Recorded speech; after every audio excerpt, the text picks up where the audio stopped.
Hey guys, what's up? It's the Culture Detective here, investigating your favorite albums, and today I'm going to be doing what is very much possibly my final album review of 2024. And I've been wanting to review this album for such a long time. I know this album's going to release in mid-December, and I was like, okay, this is the perfect album to end the year on. And this album is 3776, or in Japanese is pronounced Minanaro, with the birth and death of the universe through Mount Fuji. So, here we go. Let's talk about this album. Now, oof, my tongue, ouch. Now, 3776 is pronounced Minanaro because mi as in mitsu, which means three, na as in nana, which means seven, and ro as in roku as in six. 3776 is also the official height of Mount Fuji, which is currently the tallest mountain in all of Japan, and also one of the most famous mountains in the world. Now, this is an idol group formed in the late 2000s and early 2010s, I believe, but ever since the mid 2010s, every single member of this idol group has left the group, aside from Ide Chiyono. So from that point onwards, Minanaro was basically a solo project for Ide Chiyono, while all the musical production and songwriting is done by Mr. Ishida Akira. So a few years ago, they released the album Saiki, and man, I feel terrible for not reviewing or listening to this album the year it got released, because this album is freaking amazing. This is a crazy concept album where every single song's duration corresponds to the number of days in each month. So this is an album where every single track is a month. So January, track 2 is February, track 3 is March, and January and March, they have 31 days, so they are 31 bars long, or something along the lines of that. And it's just this absolutely insane concept album that experiments with odd time signatures, polyrhythms, tons and many layers of instrumentals clashing against each other, and every single track has multiple songs inside. That's why I said track with 2 quotation marks, because there are songs within songs on this album. It's over an hour long, and there are multiple hidden songs within hidden songs on the album. It's like J-pop, but absolutely mind-fucked, essentially, is how I'm going to describe Saiki. And my personal favorite song is the track 88th Night, which is a song about brewing tea, but really, if you read more into it, you would realize there's so many Easter eggs and intricacies in the song, including the counting, which is a pretty much an iconic trademark of Minanaro's music, where they would count, especially on this track where the main singer Chiyono would count 1 2 3 1 2 3 4 5 6 7 1 2 3 4 5 6 7 1 2 3 4 5 6 1 2 3 1 2 3 4 5 6 7, and it would just go on and on and on. And there's a lot of calculation that goes into each number and how it corresponds to each other. And this song just so happens to be catchy as hell as well. Hachi ju hachi da da da da da da da da. It just goes on and on. Anyways, now we have a new album from them. The birth and death of the universe through Mount Fuji. Wow, what a grand album title, and what an album cover. Graphic design is my passion. And lo and behold, this is like a space rock album, except it's J-pop. It's not as catchy as Saiki, but it is very grandiose, very ambitious, and one of the craziest concept albums I've heard this year.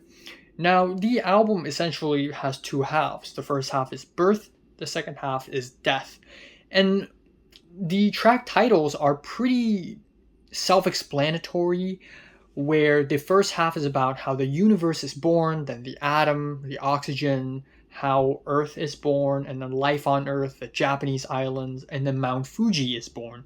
And then in the second half of the album, it's about how Mount Fuji collapses and Earth explodes and gets consumed and the universe ends. And so this album is very much about the formation of the universe and the end of universe, but it's also a J-pop idol album, because why not at this point? Why not? If no one's done it before, then you should do it. First time for everything.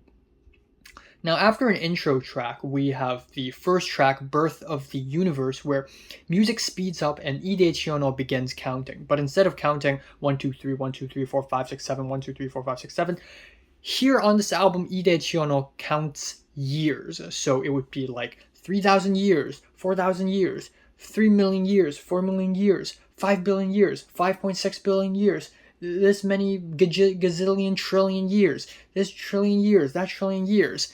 And for some people, it may sound really annoying, but I do think it adds to the absolute chaos of the sonic palette of this album that I really like. Just her going 1000年、2000年、3000年、4000年、5000年、6000年、7000年、8000年、9000年、1000年、1万年、2万年、3万年、5万年、6万年、7万年.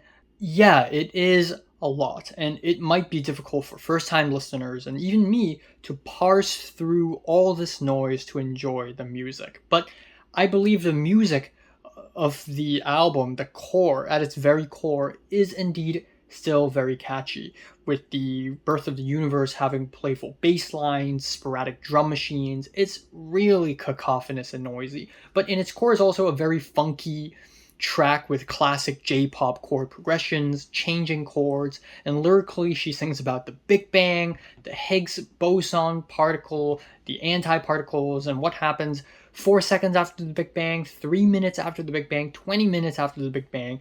Ide Chiono goes into detail of every physical transformation that takes place after the Big Bang. What the hell is going on in this album?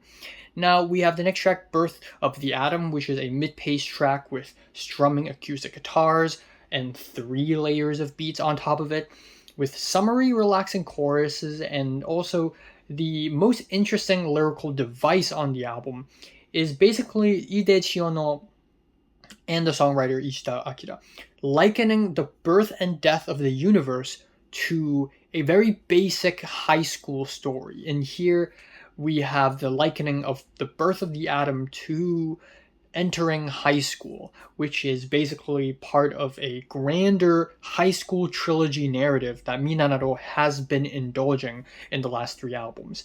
Now, anyways, we have the track Birth of Oxygen, and it's a laid-back track with chill drums, jangly guitars, tingling triangles, and also about how oxygen is formed 3 billion years ago, I believe. I might be wrong, I don't know. Birth of Earth is an intergalactic track with steadily paced drums and bass, and in its core it is a high school love song, but also the lyrics, the opening lyrics of this song, here's Ide Chiono basically explaining the birth of Earth, but again, through the perspective of Mount Fuji. At some points, it's almost like she's singing as a mountain herself. If life had not been created, Mount Fuji would have looked different. For example, can you imagine Mount Fuji without forests? Soon, one of the elements that make up Mount Fuji, life, will be born! Exclamation marks! And also, the ending of the track is about how Proto-Earth and Proto-Theia colliding and forming what we now know as the moon, and how that impact still hurts physically for Ide Chiono. Wow. Then we have Birth of Life on Earth, which starts off kind of slow and meandering, but then it lends itself to these thick, distorted guitars, which I rarely ever hear on an idol J-pop song. So this was a shock, and honestly, it sounds very fascinating to begin with. Unfortunately, the next 2 tracks are a bit of a low point in the album for me. We have Birth of the Japanese Islands, which I think the music gets too noisy and cacophonous to a point where it just kind of ruins the track a little bit. The song at its core is very generic. It's like a fun, cheeky J-pop song without anything interesting.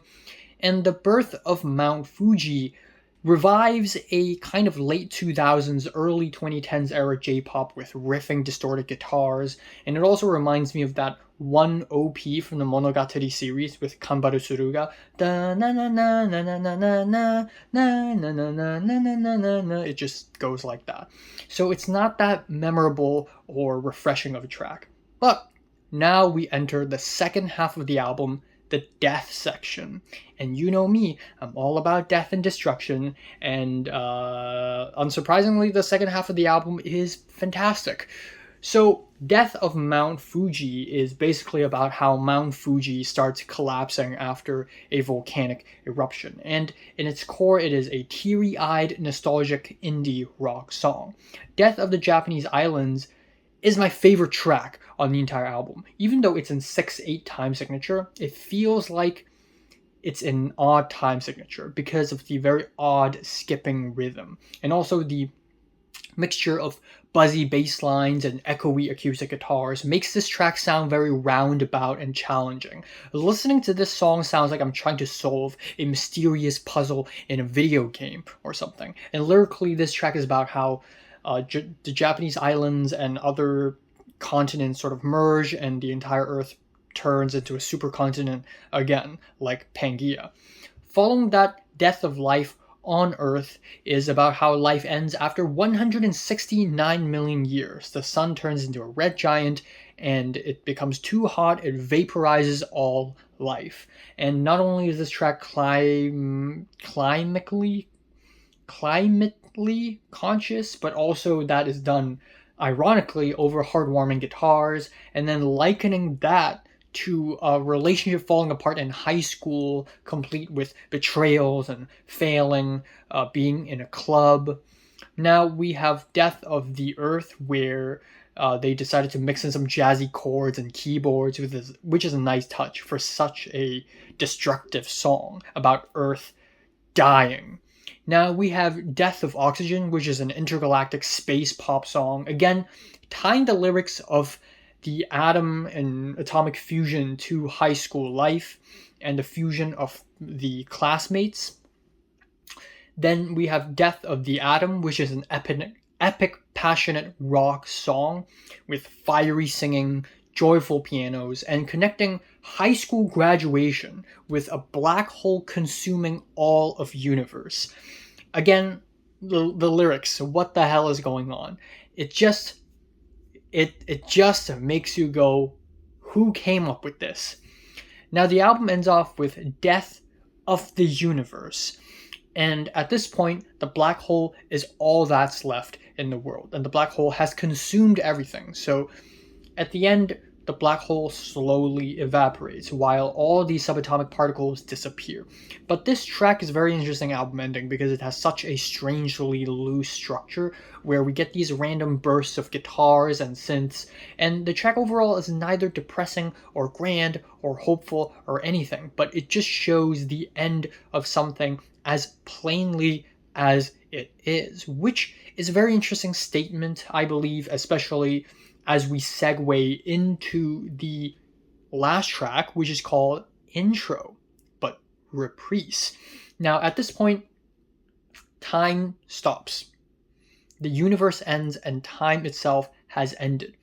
And Ide Chiono basically shows up at the end of the album announcing that, hey, bad news, but the universe is done. It's over, it's gone. But another universe will begin later, and another Mount Fuji will emerge. So everyone, please stay excited and stay hopeful for the next Mount Fuji.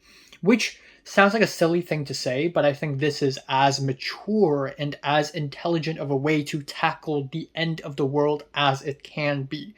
Yes, all of life is gone, but you know what? There will be a next one. And Ide Chiono cheekily says, bye-bye, at the end of the album, and it ends. So yeah, this is fucking insane. This is one of the craziest albums I've heard all year, and I was honestly scared that I couldn't listen to the album until next year because I do want to include this album at the end of the year lists And yeah, it's not on Spotify. If you want to listen to it, it's on a website called Ototoi, but you need to pay money to listen to it. Or alternatively, you can listen to this album on YouTube. But I still highly encourage you to pay some money if you can to buy this album and support indie, interesting J-pop artists like Minanaro. So yeah, I'm giving Minanaro, with the birth and death of the universe through Mount Fuji, a strong 8 out of 10. So have you listened to the new Minanaro album? Comment below, let me know, subscribe if you want more, and thanks for watching.